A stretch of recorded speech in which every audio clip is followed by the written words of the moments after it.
गीता।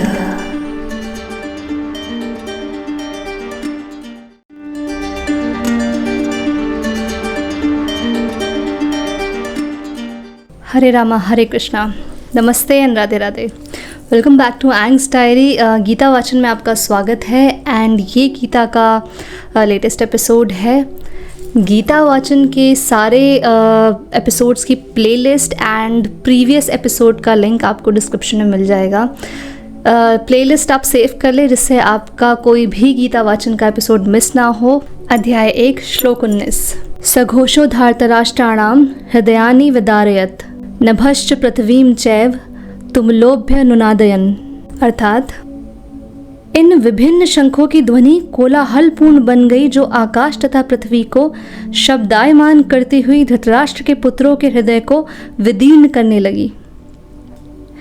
जब भीष्म तथा दुर्योधन के पक्ष के अन्य वीरों ने अपने अपने शंख बजाए तो पांडवों के हृदय विदीर्ण नहीं हुए। ऐसी घटनाओं का वर्णन नहीं मिलता है, किंतु इस विशिष्ट श्लोक में कहा गया है कि पांडव पक्ष के शंखनाद से धृतराष्ट्र के पुत्रों के हृदय विदीर्ण हो गए। इसका कारण स्वयं पांडव और भगवान कृष्ण में उनका विश्वास है। परमेश्वर की शरण ग्रहण करने वालों को किसी प्रकार का भय नहीं रह जाता, चाहे वह कितनी भी विपत्ति में क्यों ना हो। सो दोनों तरफ के अपने अपने शंखनाद हुए हैं, दोनों ने अपने अपने शंखनाद कर दिए हैं, लेकिन दोनों के इन शंखनादों में बहुत फ़र्क है। जहाँ कौरवों के शंखनाद ने पांडवों पे किसी भी तरीके का मतलब असर नहीं छोड़ा है, बहुत कैजुअली पांडवों ने उनके शंखनाद को लिया है। वहीं पांडवों के शंखनाद का असर बहुत गहरा पड़ा है कौरवों को, क्योंकि ये बात सच है कि जो भी भगवान की शरण में होता है, भगवान से जुड़ा हुआ होता है, भगवान के हिसाब से वो कार्य करता है, भगवान पे विश्वास करता है, सरेंडर करता है, उसके हृदय में एक चीज़ तो बिल्कुल गायब हो जाती है, वो है भय। जो डर है वो बिल्कुल गायब हो जाता है, वो डरता नहीं है। ये भी नहीं बोल रही कि मतलब बिल्कुल ही कूद जाता है, कुछ भी करने को रेडी हो जाता है, बिल्कुल खतरों का खिलाड़ी बन जाता है, ये नहीं। मतलब सेंसेस रहते हैं, कॉमन सेंस लॉजिक रहता है, लेकिन जो जीवन के प्रति, जो मतलब दैनिक कार्यों के प्रति जो दिनचर्या है, जो हर दिन जो हमें बाहर निकलना होता है, लोगों को फेस करना होता है, हर चीज़ का जो छोटा छोटा डर है वो ख़त्म हो जाता है, आपकी एंग्जाइटी ख़त्म हो जाती है। आप जब ईश्वर से कनेक्ट करते हो तो परम आनंद और संतुष्टि के अलावा दिल में और कोई भाव नहीं रह जाता। ये तो सच में बहुत सच बात है ये, कि ईश्वर का कनेक्शन ही अपने आप में सबसे स्थिर कनेक्शन है, अंत तक और अंत के बियॉन्ड भी रहने वाला कनेक्शन है। और ये कनेक्शन कुछ है नहीं, मतलब कि ऐसा नहीं कि आप ईश्वर से कनेक्ट करते हो, ईश्वर के अलावा आपका कोई वजूद वैसे भी नहीं है। आपने ना खुद को पैदा किया, ना बनाया, ना खिलाया, ना पिलाया, ना बड़ा किया। आपके अंदर की जो जीव आत्मा है वो ईश्वर का ही अंश है। तो it's not like connected, but अपनी जीव आत्मा की भी आवाज़ सुनना, अपनी जीव आत्मा से कनेक्ट रहना, अपने ईगो को साइड करना, वो होता है ईश्वर से कनेक्शन। कि आप अपनी आत्मा की आवाज़ सुन रहे हो जो कि परमात्मा से आ रही है। तो यहाँ पे पांडवों ने जो है श्री कृष्ण की शरण ली है, श्री कृष्ण को अपना सारथी बनाया है, श्री कृष्ण पे सरेंडर कर दिया है, तो उनके हृदय में किसी भी तरीके का भय, चिंता, ऐसा कोई भी भाव नहीं है। वहीं कौरव जो लड़े जा रहे थे अपनी सत्ता के लिए, शक्ति के लिए, थ्रोन के लिए, गद्दी के लिए, पावर के लिए, वो अंदर ही अंदर उनका हृदय भयभीत हो रहा है जैसे जैसे घड़ी आगे बढ़ रही है। Meaning in English, the blowing of these different conch shells became uproarious, vibrating both in the sky and on the earth. It shattered the hearts of the sons of Dhritarashtra. When Bhishma and the others on the side of Duryodhana blew their respective conch shells, there was no heart breaking on the part of the Pandavas.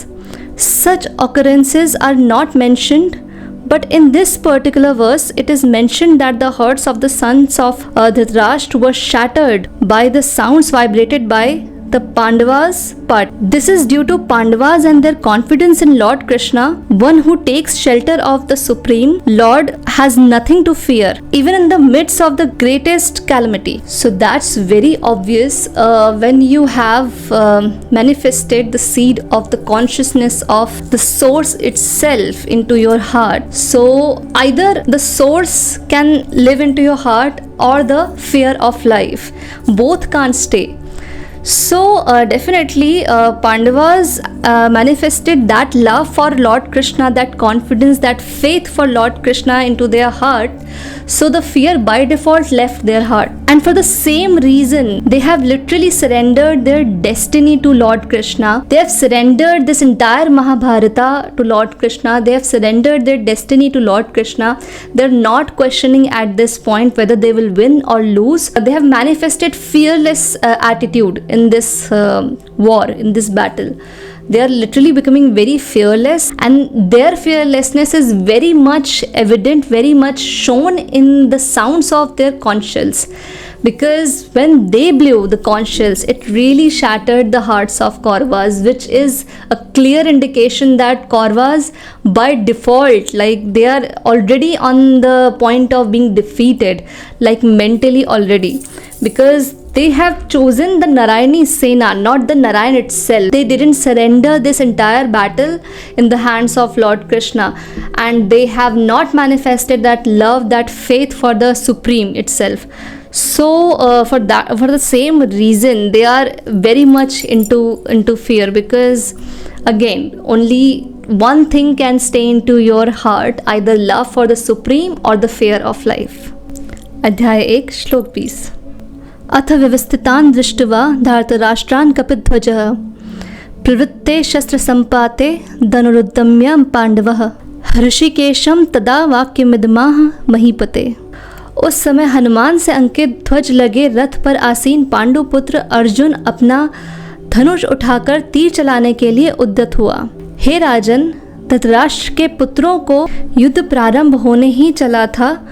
उपर्युक्त कथन से ज्ञात होता है कि पांडवों की सेना के अप्रत्याशित व्यवस्था से धृतराष्ट्र के पुत्र कुछ निरुत्साहित थे, क्योंकि युद्ध भूमि में पांडवों का निर्देशन भगवान कृष्ण के आदेशानुसार हो रहा था। अर्जुन की ध्वजा पर हनुमान का चिन्ह भी विजय का सूचक है, क्योंकि हनुमान ने राम तथा रावण युद्ध में राम की सहायता की थी, जिससे राम की विजय हुई थी। इस समय अर्जुन की सहायता के लिए उसके रथ पर राम तथा हनुमान दोनों ही उपस्थित थे। भगवान कृष्ण साक्षात राम हैं, और जहाँ भी राम रहते हैं वहाँ उनके नित्य सेवक हनुमान भी होते हैं, तथा उनकी नित्य संगिनी वैभव की देवी सीता उपस्थित रहती हैं। अतः अर्जुन के लिए किसी भी शत्रु से भय का कोई कारण नहीं था। इससे भी अधिक इंद्रियों के स्वामी भगवान कृष्ण निर्देश देने के लिए साक्षात उपस्थित थे। इस प्रकार अर्जुन को युद्ध करने के मामले में सारा सत्य परामर्श प्राप्त था। ऐसी स्थितियों में जिनकी व्यवस्था भगवान ने अपने शाश्वत भक्त के लिए की थी, निश्चित विजय के लक्षण स्पष्ट थे। तो बात काफी साफ है कि जिनका निर्देशन स्वयं श्री कृष्ण कर रहे हो